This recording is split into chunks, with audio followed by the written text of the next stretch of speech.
پېښور حیات آباد ته روان یم او په حیات آباد کې په یو کور کې د جادو په ذریعه باندې د جناتو مسله وه او د یو خور د بچو مسله وه. الحمدلله زموږ په دم سره الله د بچو مسله د هغه خورکۍ حل کړه، خو چونکې په کور کې جنات دي او هغه جنات په مختلفو شکلونو کې هغه خورکۍ ته راځي، نو پېښور حیات آباد ته به ځمه او په دغه کور کې چې کوم جنات دي د هغې علاج به د الله په کلام باندې کومه او د الله په کلام کې طاقت دی، زور دی او شفا ده. او د الله نه مې دا امید دی چې زموږ دا تلل بول الله پاک د شفا د صحت د برکت او د خوشحالیو ذریعه جوړي.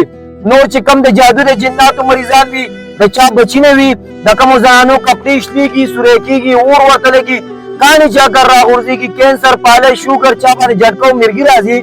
هغه مریضان تاسو مردان ته راوستي شئ په دغه ایډرس باندې مردان صوابی روډ فارم سټاپ اقرا کالج ته مخامخ د ذیشان خان پلازا